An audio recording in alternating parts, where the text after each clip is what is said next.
inflamatorio abajo del parénquima pulmonar y el intersticio. ¿Está bien? Ya lo saben ustedes, ¿sí? ¿Ven? Entonces, es un proceso inflamatorio de este parénquima. Recordar que este parénquima pulmonar está formado por alveolos, ¿sí? Cuando estos alveolos y esta zona intersticial se inflama, se produce secreción, una inflamación a nivel alveolar, es lo que se conoce como neumonía, ¿verdad? ¿Sí? Según la OMS dice que define neumonía como la presencia de una frecuencia respiratoria elevada para la edad, pero es muy específico. Recordad que hay muchas patologías que pueden dar una actividad no precisamente ser neumonía, ¿verdad? Yo le sumaría frecuencia elevada para la edad asociada a fiebre. ¿Sí? Bueno, son conceptos que hay que mencionar. Bien. Primera causa de muerte, todavía sigue siendo una causa respiratoria, la causa de muerte de mortalidad infantil en el mundo. Bien. Bien. Clasificación. ¿Cómo vamos a clasificar estas neumonías, este diagnóstico? ¿Sí? Tenemos varias formas de clasificar. Primero, según la clínica y según la radiología, ¿verdad? Según la clínica y la radiología puede ser una neumonía condensante o neumonía lobar, ¿sí? ¿Bien? Puede ser una neumonía que tenga focos diseminados, o también se le llama bronconeumonía, ¿sí? O puede ser una neumonía intersticial que afecta fundamentalmente ese espacio o esa pared o esa zona que se encuentra entre los alveolos, que se llama neumonía intersticial. Bien. Otra clasificación según el origen y lugar de adquisición, ¿sí? La más frecuente, la que es objetivo de estudio, es la neumonía adquirida en la comunidad, ¿sí? Que se produce en pacientes que no están hospitalizados, ¿verdad?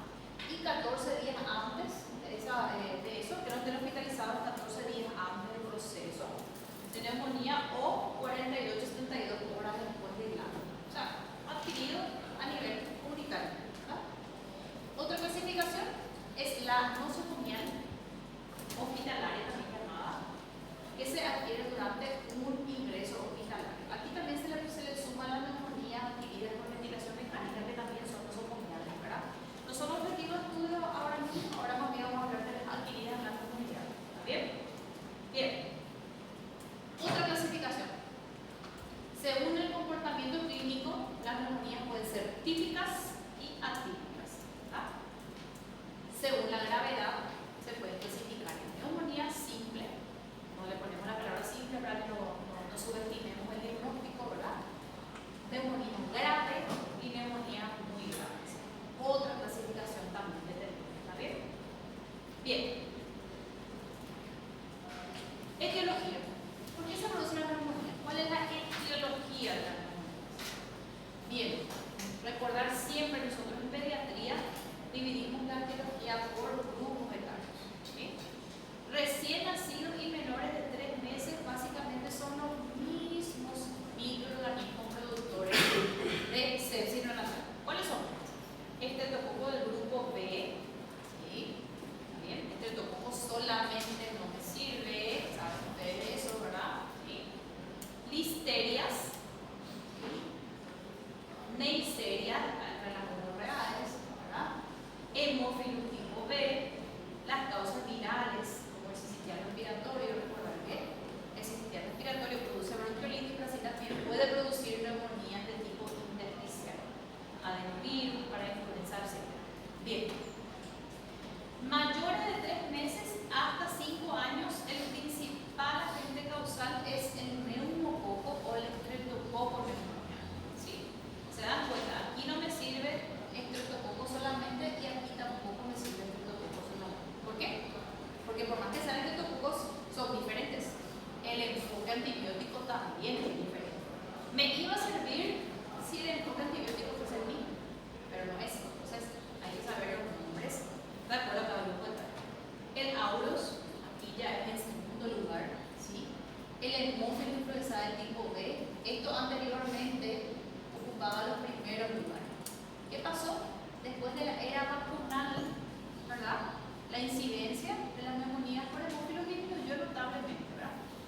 ¿Cuál es la vacuna que protege contra el hemófilo tipo B?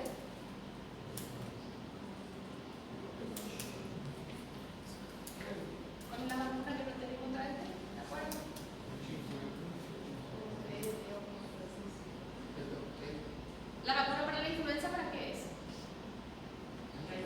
Para la influenza. Y este es el Haemophilus influenzae tipo B. ¿Cuál es la vacuna que protege? Bien, bien. Bueno, después tenemos los gérmenes atípicos. Tenemos micoplasma y clamídias, ¿sí? Bien. Ahora, a medida que aumenta la edad, ya la frecuencia de neumonías atípicas es mayor. ¿Qué significa? Que después de los 5 años, tocó con neumonía y se le suman ya los gérmenes atípicos como micoplasma y clamídia. ¿Está bien? Bien. Ahora, vamos a hablar un poquito del cuadro clínico de las neumonías. Primero vamos a hablar de las que tienen un comportamiento típico, que son frecuentísimas, y las que tienen un comportamiento típico que también son muy frecuentes. Vamos a hablar un poquito para diferenciar, ¿sí? Bien, como la neumonía aparece dentro de las iras bajas, ¿sí? Las iras bajas también son complicaciones de ¿qué? De las iras altas. Entonces, siempre cuando hay la sospecha de neumonía debe existir un cuadro respiratorio previo, ¿sí? Por ejemplo, un niño que 5 días antes, 7 días antes, presentaba cuadro respiratorio alto, rinorrea, tos, cuadro de rinofaringitis, consultó, se le medicó con las medidas generales que aprendimos con la doctora Sonia, regresa 5 a 7 días después con un cuadro clínico de inicio agudo, ¿sí? Fiebre alta, fiebre moderada, ¿sí? Empeoramiento de la tos, ¿sí? Que puede ser tos húmeda, generalmente hay un empeoramiento de la tos, ¿sí? Puede o no haber dificultad respiratoria. Recordar que no todas las neumonías tienen dificultad respiratoria, eso ya va a depender de la gravedad que tengan, ¿verdad? Dolor torácico en los niños escolares, niños adolescentes, cuando en la consulta refieren dolor torácico que duele la espalda. ¿Cómo se llama ese dolor torácico que aparece en las neumonías? ¿Tiene un nombre? ¿Cómo se llama? Entonces en biología, ¿cómo se llama? ¿No recuerdan? Dolor en punta de costado, así, ¿se ve? Ese produce la neumonía. Bien, dolor abdominal. Esto diferencia un poquitito las neumonías del adulto respecto a las neumonías de los niños, ¿sí? Suele haber dolor abdominal. Muchas veces el niño llega con dolor abdominal intenso, ¿sí? Exploramos, hacemos examen físico, indagamos y encontramos el antecedente respiratorio, ¿sí? De una semana de evolución, de 15 días de evolución, hacemos el examen físico y encontramos la neumonía. ¿Por qué se puede ver este dolor abdominal? Se ve mucho en las neumonías que tienen una ubicación en la base pulmonar, ¿sí? ¿Qué pasa? Irrita ese diafragma, ¿sí? Está ubicado en la base, irrita el diafragma, entonces hay un dolor referido o irradiado a nivel abdominal y muchas veces eso es lo que prima. ¿Está bien? Bien, puede acompañarse a un mal estado general, el paciente puede estar con signos de sepsis, septicémico, todo va a depender de la gravedad que presente el paciente. Bien, a la ocultación que podemos encontrar. Podemos encontrar un músculo vesicular disminuido, la zona afecta, ¿verdad? Si hablamos de una condensación o algo al nivel de las bases puede estar disminuido, ¿sí?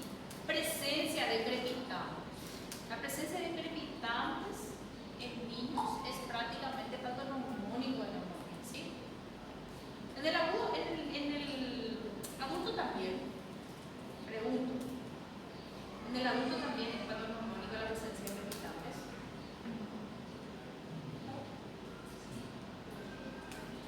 Pregunto. Siempre que haya crepitantes en el adulto va a ser neumonía. Pregunto si es exclusivo de la neumonía. No. ¿Por qué? ¿Qué otra cosa, por ejemplo? ¿Qué otra cosa puede producir crepitante en un adulto y no ser neumonía? Insuficiencia cardíaca. A diferencia del niño, en el niño sí es patológico. El adulto si te da una insuficiencia cardíaca, capaz de compensó, capaz de evacuar el pulmón, esto, ¿sí? En el niño sí es patológico. ¿Está bien? Bien. La radiología de una neumonía comportamiento típico, hay un patrón condensante, ¿sí? O una tendencia a condensar. También puede haber focos diseminados si es una bronconeumonía y puede no ser bilateral, ¿sí? Vamos a mirar después las imágenes de radiología. Bien, la que tiene comportamiento típico es agudo. bien típico de la neumonía. Ahora tenemos los que son de comportamiento activo, ¿verdad? Tiene un comienzo más lento, más gradual, más insidioso, 15 días, 20 días, malestar general, que fue progresando con las horas. Más frecuente en adolescentes y escolares, ¿sí? Las neumonías atípicas prácticamente son casi exclusivas de los escolares y adolescentes. Es importante saber esto porque de eso va a depender la sospecha del microorganismo que nosotros tengamos, ¿sí? Y la sospecha del microorganismo que tengamos nos va a orientar hacia el tratamiento, ¿verdad? Bien, puede haber malestar general, síntomas inespecíficos, cefalea, mialgia, rash, ¿sí? A la ocultación puede haber incluso hasta sibilantes, ¿sí? Sumado a crepitados. Bien, ¿qué es lo que nos da el diagnóstico de una neumonía de comportamiento atípico? Lo que se llama disociación clínico-radiológica. ¿Qué significa eso? Puede haber mucha expresión clínica y poca expresividad radiológica, o del revés. Hay pacientes que nosotros ocultamos, revisamos y no encontramos mucho compromiso pulmonar, pero hacemos una radiología y un desastre. O sea, cuando hay esa disociación entre la clínica y la radiología, pensar la posibilidad de que sea un microorganismo atípico. ¿Cuáles son los microorganismos atípicos que mencionamos? Micoplasma y clamidia, ¿sí? Y eso ya nos va a orientar hacia otro tratamiento. O sea, es importante identificar si tiene un comportamiento típico o si tiene un comportamiento activo. ¿Está bien? Porque nos va a orientar hacia el tratamiento que vamos a ver después. Bien, entonces hablamos de las atípicas generalmente en escolares y adolescentes. Hay una clínica más insidiosa, menos específica, malestar general, dolor torácico y por sobre todo esta disociación clínica. Bien, para recordar esto, en la OMS utiliza mucho la taquipnea. La taquipnea en presencia de tos como un criterio diagnóstico es sensible pero poco específico, ¿verdad? Para recordar nada. Bien, tengo un paciente con una sospecha de neumonía. Paciente escolar, vamos a poner 5 años, ¿sí? La sospecha de neumonía, primero por el antecedente de la historia clínica, ¿verdad? Para que sea neumonía debe existir un antecedente respiratorio previo, porque de algún lado tuvo que entrar el germen para hacer ese foco respiratorio. Tiene que existir un niño de 5, 7 años, por ejemplo, que hace 15 días había consultado por tos, fiebre, no mejoró, la mamá dice que nunca mejoró la tos. Ayer, hoy amaneció peor, con más tos húmeda, asociada a dolor torácico, fiebre y malestar general. Ese es el cuadro clínico, ¿verdad? Bien, estoy ante un paciente que yo sospecho de una neumonía. ¿Qué estudios yo puedo hacer? Vamos a hacer exámenes de imagen, ¿verdad? Perfecto. Exámenes de sangre, vamos a empezar primero por sangre. Perfecto. ¿Para qué hacer un hemograma? Diferenciar un poquitito, ¿verdad? Recuerden que la neumonía también puede ser viral, ¿sí? Las neumonías atípicas a veces también dan pocos cambios laboratoriales. O sea, eso también es un elemento a favor.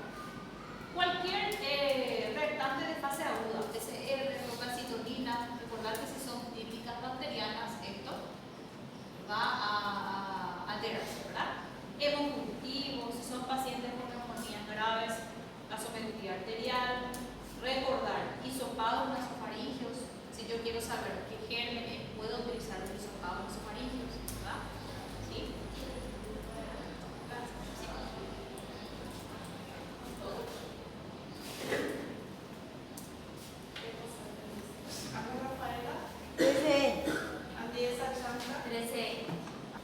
Hisopados nasofaringios hablábamos, ¿verdad?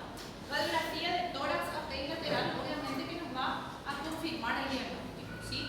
Recordar, no necesito siempre hacer una radiografía para diagnosticar la neumonía, ¿sí? El diagnóstico de neumonía es clínico, ¿sí? ¿Para qué se hace una radiografía en caso de neumonía? Para observar el grado de obstrucción. Obstrucción, para observar el grado de afectación, ¿verdad? ¿Sí? Que muchas veces pueden haber neumonías que tengan un comportamiento clínico signo de neumonía que sea leve y la radiografía sea un pulmón afectado. Entonces nos va a cambiar la conducta. ¿Está bien? Pela escuta Bien. também é fundamental, né, doutora, para observar no campo. Exactamente. Bien, ecografía pleural también se puede hacer, ¿sí? Para ver si hay derrame, recordar mirar después las complicaciones cuáles son. Y la tomografía también se puede utilizar, pero es más útil en casos de complicación. A ver cuáles son. Entonces, de lo simple, un hemograma y una radiografía ya puede ser suficiente en caso de que yo tenga una duda diagnóstica y necesite corroborar. ¿Está bien? Perfecto. Bien, acá tenemos una radiografía normal. Supongo que ustedes saben identificar una radiografía normal, ¿verdad? Saben describir, ¿sí? Porque para hablar de neumonía y de patrones radiológicos tenemos que entender una radiografía normal, ¿cierto? Mas a descrição do ninho é a mesma do adulto? Sí, básicamente es la misma, exactamente. Bien, radiografía normal, ¿cómo describir? Primero identificar el estudio y la técnica, ¿verdad? La posición, ver si es de pie o acostado. ¿Cómo yo voy a saber si una radiografía de tórax es de pie o está acostado?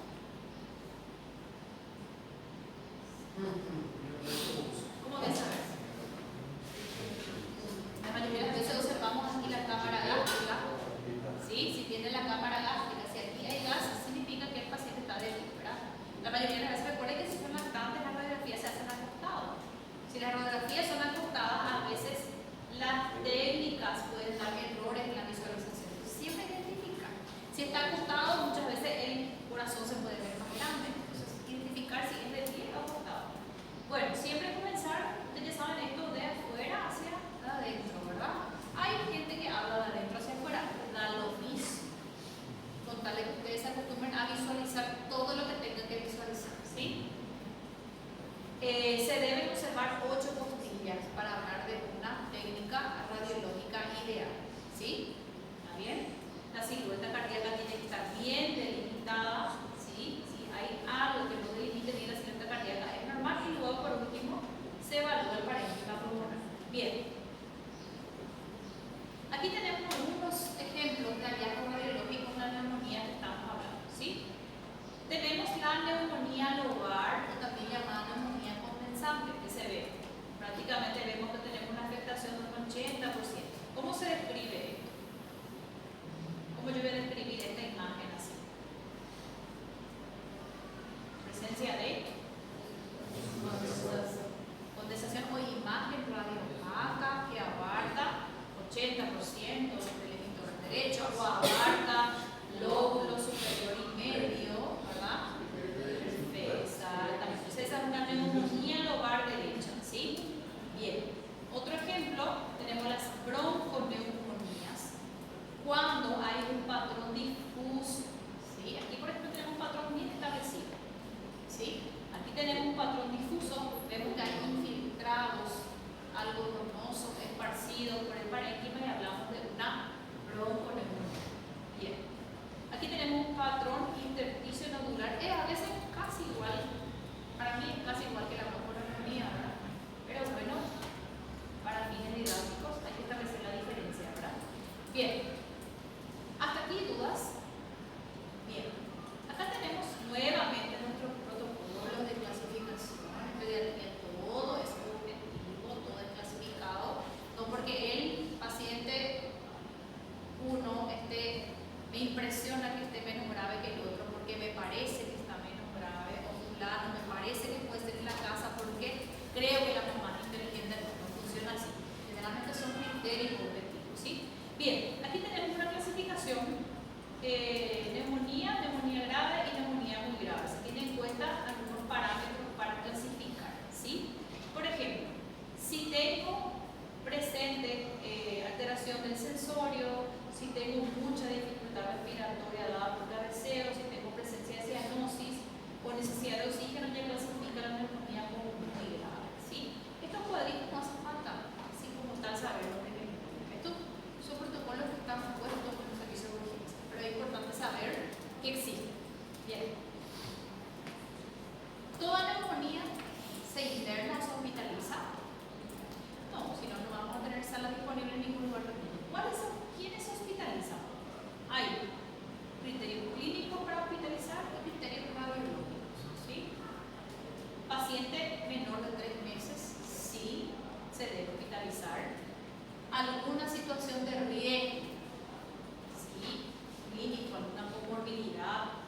cardiopatía, desnutrición, síndrome de Down, fibrosis quística, paciente con sepsis o con signos de infección generalizada, alguna neumonía asociada a alguna complicación, que vamos a ver cuáles son.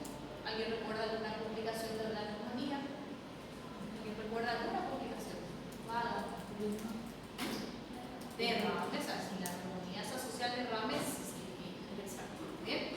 Dificultad respiratoria, paciente que ya tomó tratamiento ambulatorio por vía oral y no mejora, entonces también es un criterio de internación, ¿verdad?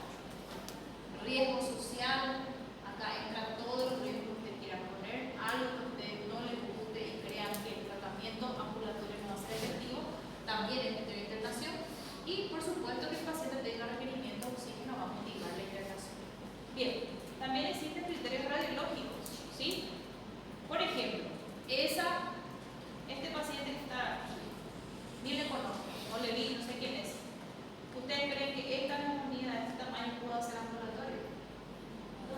Claro, porque toma 80% de un pulmón. O sea, puede el paciente lucir bien clínicamente, porque en pediatría es así, a veces vemos niños sentándonos bien y encontramos estos patrones radiológicos. Yo creo que nadie se atrevería a hacerlo por vía oral, ¿verdad? Pues existen patrones radiológicos también, que sea, por ejemplo, una afectación grande, una afectación multifocal, ¿sí? Que tenga abscesos pulmonares, que tenga derrame pleural, ¿sí? Que tenga un neumotórax asociado, o sea, cualquier complicación, o un área extensa de afectación pulmonar también va a motivar que ese paciente se interne. ¿Está bien? Bien. Ahora, tratamiento. ¿Sí? Bien. ¿Hay que saber todo esto? Sí. Obviamente que sí. Bien. Pero es fácil. Van a ver que es fácil. Bien. Paciente recién nacido. Menor de 3 semanas por el recién nacido. Porque menor de 3 semanas todavía va a ser un poco menos. Dice, ampicilina asociado a gentamicina. ¿Cuál era el tratamiento que utilizábamos para las sepsis renales? Ambigeno. Siempre están inteligentes. Siempre que ustedes hablan de recién nacidos, siempre van a ser los mismos gérmenes. Y si siempre son los mismos gérmenes, el tratamiento siempre va a ser el mismo. ¿Sí? ¿Qué opción tengo? A veces puedo cambiar ambi por C. ¿Verdad? Bien. Ahora, de 3 meses a 5 años ambulatorio, ¿cuál es el tratamiento de elección? Amoxicilina. ¿Sí? Puedo usar también sulbactam o clavulánico si es que no tengo respuesta a la amoxicilina. ¿Entendido? Bien. Esse quando a gente vai para um amplo aspecto, né, doutora? ¿Cómo?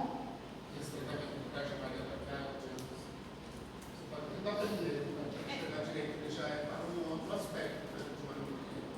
No entendí. Ele está perguntando se os antibióticos são de amplo espectro. Y eso depende del antibiótico que vamos a utilizar. Para saber que.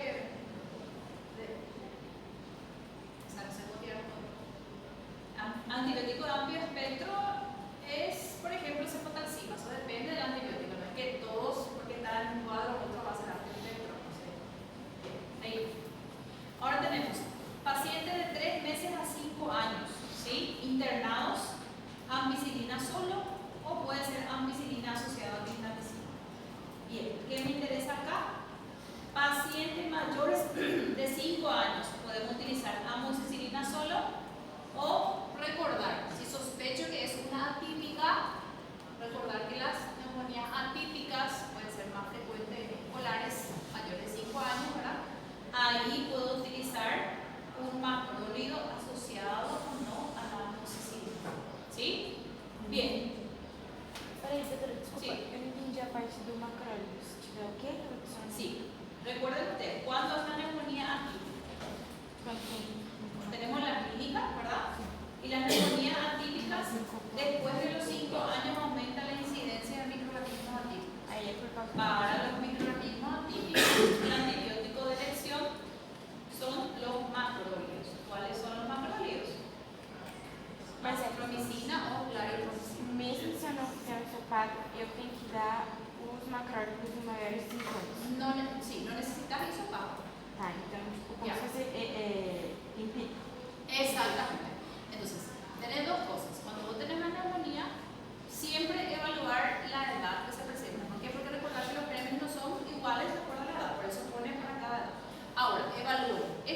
comportamiento típico o atípico.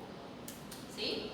Entonces, no sé diferenciar, doctora Sonia, si es típico o atípico porque no sé.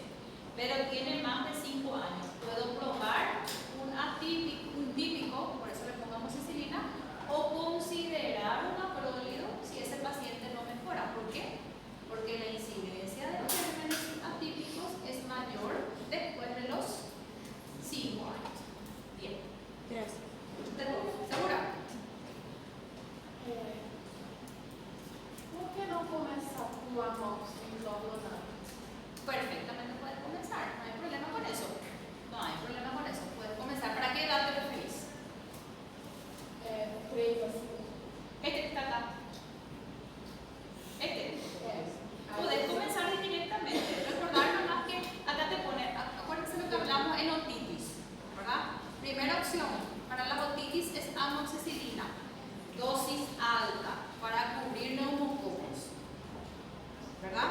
Ahora, si no tenés respuesta a esto, podés cabalgar a esto. Igual también, obviamente que los protocolos siempre te van a hablar de uso racional, ¿verdad? ¿Sí? Pero generalmente en mi práctica clínica vas a ver que la mayoría de las veces nosotros utilizamos directamente el clavulanato para saltar el grano.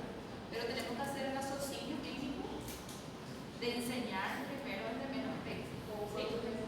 Exactamente. Bien. Luego tenemos pacientes con neumonía grave. Aquí sí o sí también son 2 antibióticos, ceftriaxona o cefotaxima asociado a vancomicina. Estos sí son de amplio espectro, ¿sí? Vancomicina, cefotaxima, estos sí son de amplio espectro. ¿Está bien? Bien. Y luego para adolescentes o pacientes adultos ya se puede utilizar la amoxicilina también, o la levofloxacina que utilizan bastante los adultos también por vía ambulatoria. Esto no tiene mucho secreto, chicos, no hay que saber de memoria. No hay mucho que explicar en esto porque son esquemas antibióticos. ¿Está bien? ¿Sí? Bien. Saber todo.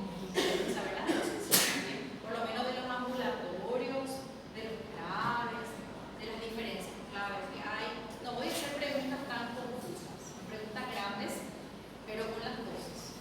¿Está? Voy a preguntar algo tan entre esto y esto tan. Algo bien así. ¿Saben que yo pregunto así? ¿Está bien? Pero conocer, saber cuáles son los referentes antibióticos para ambulatorios, escolares. ¿Sí? Porque obviamente recién nacidos no tenemos ambulatorios, que se nada. Entonces, preguntar así. ¿Está bien? Bien. ¿Dudas hasta aquí? Esto es leer, revisar. ¿Dudas hasta aquí? Bien. ¿Cuándo sospecho una complicación? Una neumonía. ¿Cuándo sospecho? Recordar que las neumonías pueden tener complicaciones, ¿sí? Batismo, febre alta. Cuando el paciente no mejora después de un tratamiento antibiótico, que yo hice el protocolo establecido, internet, paciente con tal antibiótico, y el paciente no mejora o presenta un empeoramiento clínico. Siempre sospechar complicaciones. ¿Cuáles son las complicaciones? Pueden ser locales o sistémicas. Dentro de las locales, la complicación más frecuente es el derrame pleural. ¿Sí? Toda neumonía compensante puede producir un derrame pleural. Luego tenemos en pediatría las neumonías necrotizantes. Imagínense ese alveolo, cuando se forma pus en el interior, prácticamente se carcomen esos alveolos, entonces quedan grandes cavidades, zonas de necrosis, ¿sí? Entonces, el pulmón es como una esponja. Entonces, imagínense ustedes sacan bocados de esa esponja y quedan cavidades, ¿verdad? Entonces, esas son zonas de necrosis, esas son las que se llaman neumonías necrotizantes, ¿sí? Se produce una tensa afectación, ¿sí?, de ese tejido alveolar, ¿sí? Abscesión pulmonar, ya lo saben, no es frecuente, contadas veces vi. Fístulas bronco-pulmonares también no es frecuente, ¿sí? Las más frecuentes son la del derrame y la neumonía necrotizante. Luego tenemos complicaciones sistémicas, sepsis, shock séptico, insuficiencia respiratoria, o sea, cualquier signo de gravedad. Bien. Derrame pleural ya dieron, hablaron una vez. Bien. Derrame pleural, la causa más frecuente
radiografía es muy útil y la ecografía pleural, ¿sí? ¿Qué diferencia va a tener la radiografía de esa ecografía pleural? ¿Qué me va a ayudar más uno u otro?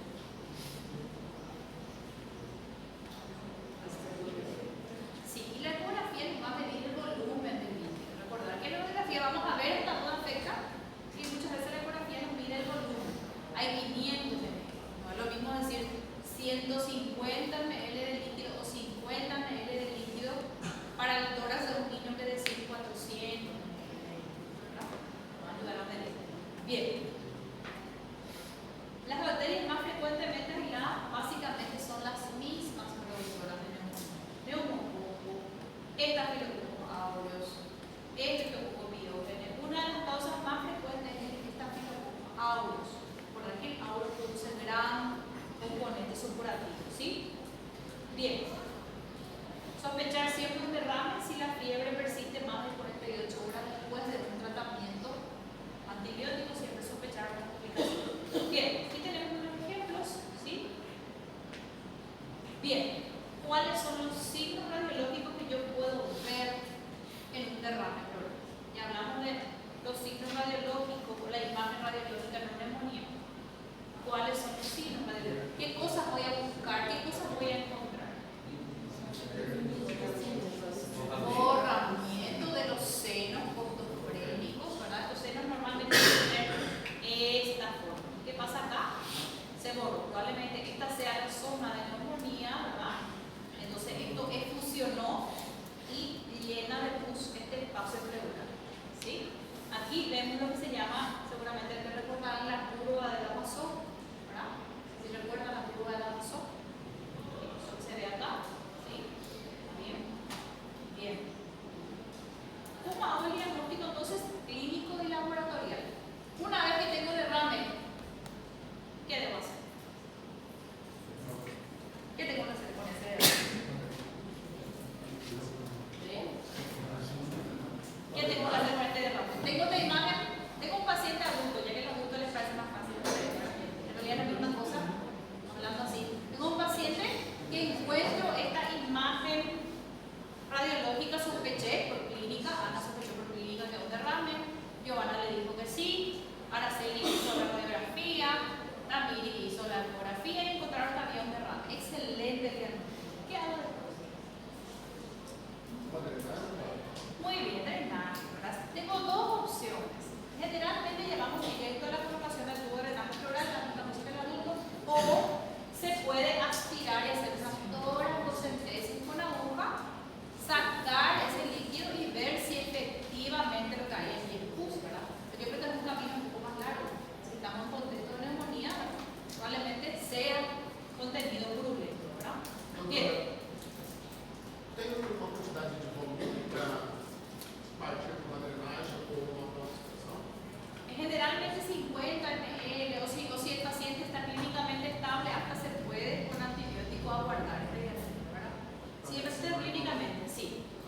Sí. Entonces tengo la opción de poner el tubo de drenaje pleural, si es un derrame con de gran cuantía, o puedo hacer una toracocentesis, ¿sí? Esa toracocentesis tiene dos objetivos. Uno, aislar el germen. 3, ver si efectivamente es un derrame. 2, perdón. Y 3, puedo aspirar toda la cantidad que quiero ya por jeringa y hacer ya terapéutico también, ¿verdad? Bien. ¿Qué hago con ese líquido extraído? Puedo estudiar para ver si es un exudado o si es un trasudado, ¿sí? ¿Qué significa exudado? ¿Qué tiene por exudado y trasudado? Exudado es pus, inflamación, purulento. ¿Y el trasudado qué es? ¿Por qué se produce el trasudado? Estos son términos de fisiopato, pero ¿verdad? La verdad, ¿cuál es la diferencia entre exudado y trasudado? Aceleração de sangue?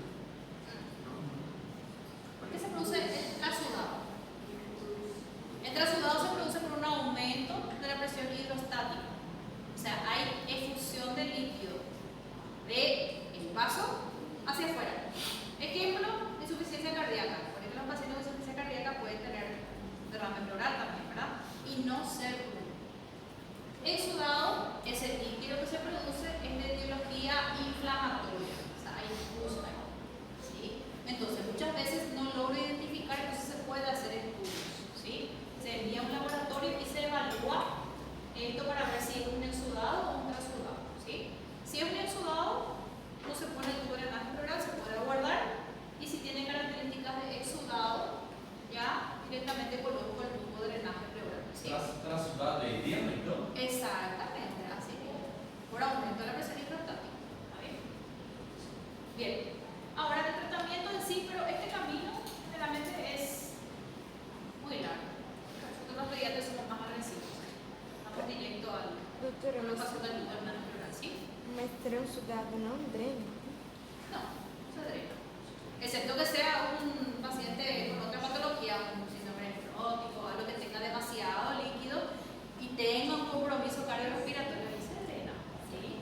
O el paciente con insuficiencia cardíaca, tratar la insuficiencia cardíaca, vas a mejorar el trasudado, ¿entendido? Que no es el caso. Generalmente ahora estamos hablando de derrame pleural en contexto de neumonía. La probabilidad de que sea un exudado es 99,999%. Incluso a veces al aspirar con una pequeña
graus Celsius e tosse havia 3 dias. O quadro iniciou-se havia 5 dias com coriza nasal e tosse.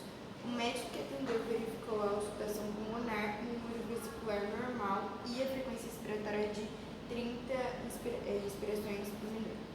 E orientou aumento da ingesta hídrica, paracetamol e retorno após 48 horas, se necessário. A mãe retornou com a criança prostrada, com febre de 39 graus Celsius, tosse produtiva, vômitos e irritabilidade. Na auscultação pulmonar, o médico observou que o murmúrio vesicular estava pouco diminuído no hemitórax direito e que a frequência respiratória era de 50 respirações por minuto. Ele apresentou, então, hipótese diagnóstica de pneumonia e prescreveu antibióticos. Considerando a história clínica e exame físico de Miguel, é correto afirmar que o dado clínico de maior sensibilidade e especificidade para o diagnóstico de pneumonia, segundo a Organização Mundial da Saúde, é A, taquipneia B, irritabilidade, C, prostração, D, febre e E, tosse produtiva. Ridícula la pregunta. Siguiente.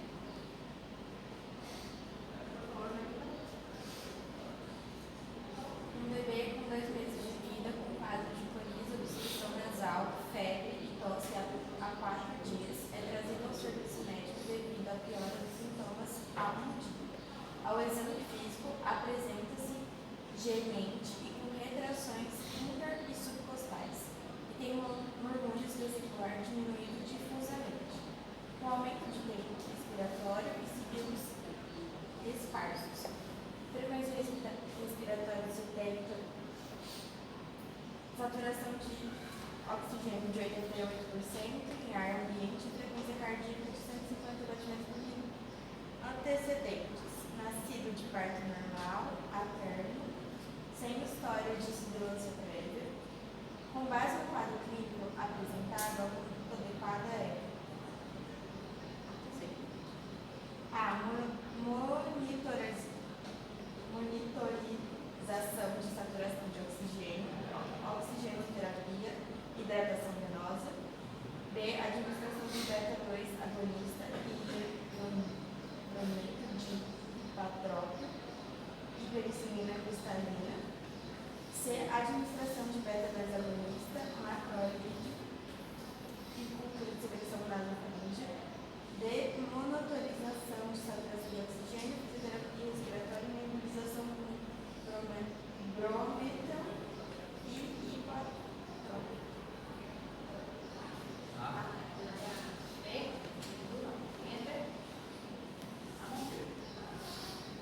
Una cantidad de preguntas de pneumonía aparecen en los exámenes casi. Pero todo va a girar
El proceso respiratorio es pasivo y luego es activo, ¿verdad? Que significa que no necesito fuerza para el proceso expiratorio. ¿Qué pasa cuando hay una obstrucción? Entra el aire por proceso activo y para que salga ese aire que entró necesito de mayor esfuerzo. ¿Por qué? Entonces por eso hablo de un tiempo expiratorio prolongado, porque hay una obstrucción. Entra, pero tengo dificultad para sacar el aire. Entonces el niño hace dificultad, pero hace un proceso de expiración mucho mayor para eliminar. Generalmente no elimina todo. ¿Qué sucede? Queda ese tórax hiperinsuflado porque hay una obstrucción para esa salida de ese. ¿Me explico? Lo mismo que pasará con el salado. Bien, último y nos vamos, ¿sí?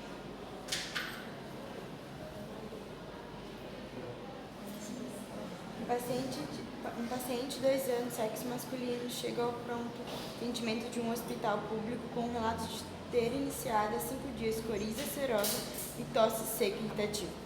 Evoluiu hoje com febre elevada, secreção nasal mais espessa e tosse produtiva e com boa aceitação alimentar.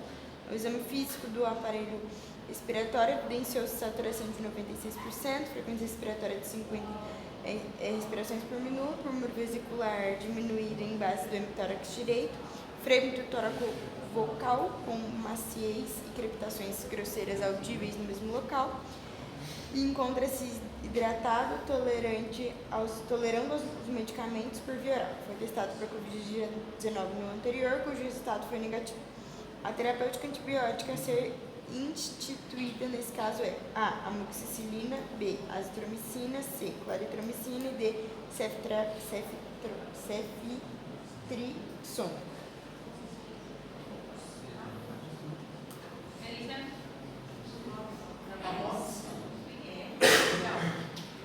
Professora, rapidinho. Sim. Por exemplo, no tempo de evolução, quando que eu vou separar um dia assim, específico que eu separo?